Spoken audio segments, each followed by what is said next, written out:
Alors, quand on parle de l'Égypte ancienne, qu'est-ce qui nous vient à l'esprit? Les pharaons, bien sûr, les pyramides, les trésors en or. Mais la véritable histoire, celle de la naissance de cette civilisation, elle est en fait beaucoup plus fondamentale. Et franchement, fascinante. Ça ne commence pas avec un roi, non. Ça commence avec un fleuve. Un fleuve qui était capable de tout donner, mais aussi de tout reprendre. On connaît tous cette fameuse phrase d'Hérodote. L'Égypte est un don du Nil. Et pendant des siècles, ça a vraiment défini notre vision des choses.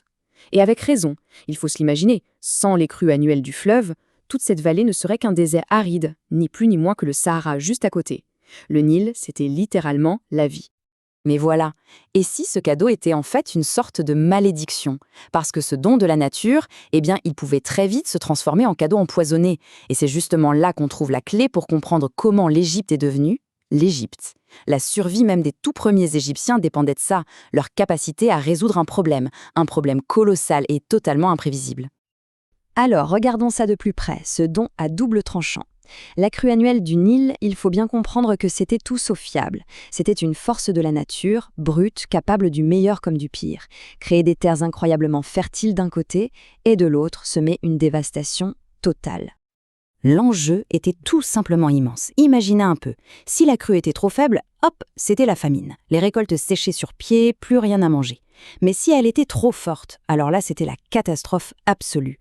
Les villages étaient détruits, les temples inondés. On a même des textes anciens qui racontent que des inondations ont été si puissantes qu'elles ont transformé toute la vallée de Thèbes en un marécage géant.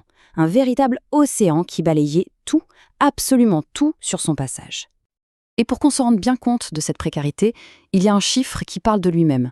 Sur une période de 30 ans, à la fin du 19e siècle, seulement 10 crues ont été considérées comme satisfaisantes. 10 sur 30. Ça donne une idée de l'incertitude permanente dans laquelle ils vivaient. C'était ça, la menace constante qui pesait sur les premiers habitants de la vallée. Et c'est justement ce défi, ce problème environnemental immense qui va forcer une solution, mais une solution sociale et complètement révolutionnaire. Pour survivre, ce n'était plus possible de juste subir la nature. Non, il fallait agir. Et surtout, il fallait agir ensemble.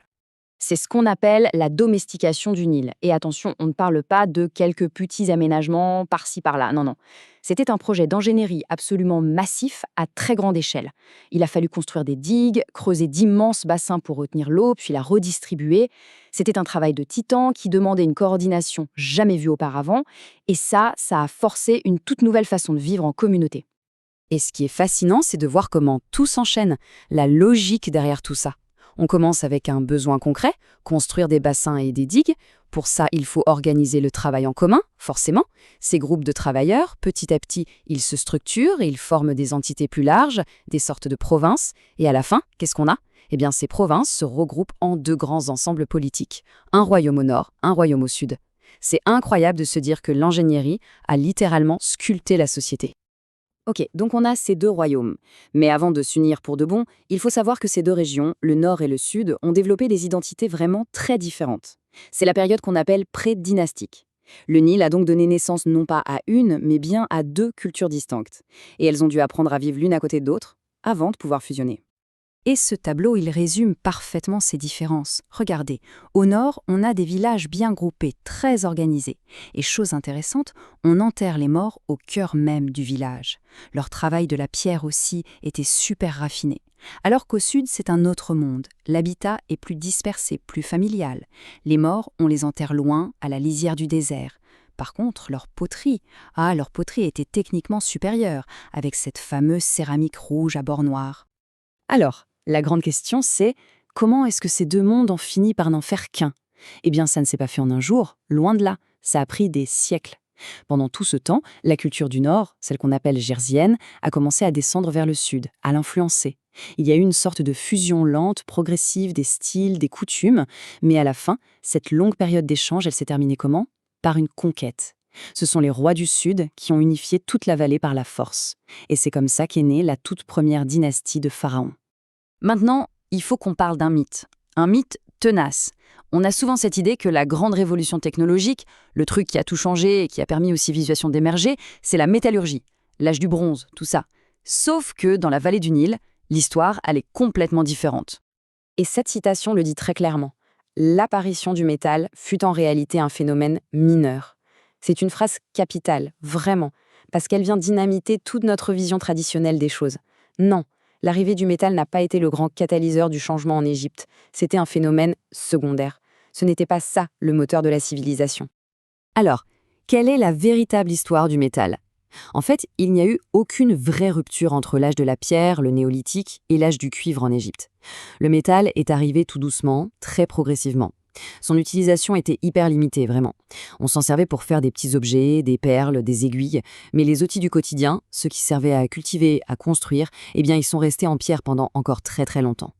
Au final, cette découverte du métal en elle-même n'a absolument rien changé à l'organisation de la société.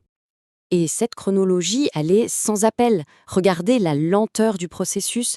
L'adoption des métaux a été incroyablement lente. Il s'est passé presque 2000 ans. 2000 ans entre les premières apparitions du cuivre et l'arrivée du bronze.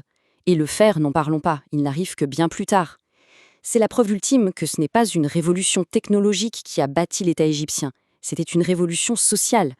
Et pour vraiment saisir à quel point le développement égyptien est unique, ça vaut le coup de jeter un œil un peu plus au sud, en amont du Nil, dans cette région qu'on appelle la Nubie.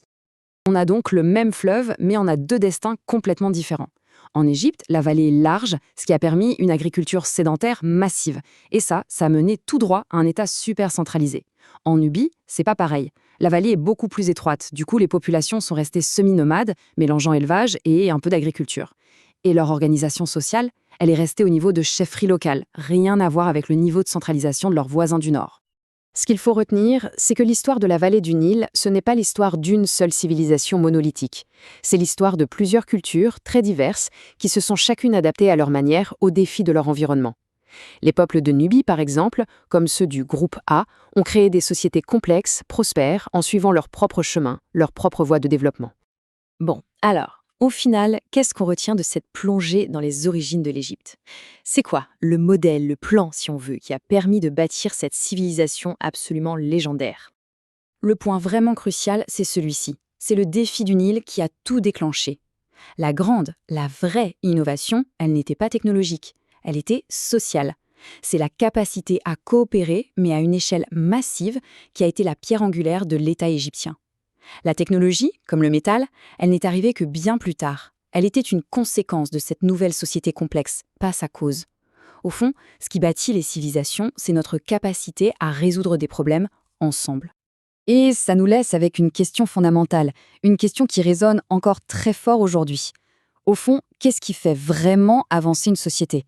Est-ce que c'est une technologie révolutionnaire qui change la donne, ou est-ce que c'est la capacité à travailler ensemble, en équipe, face à un défi commun?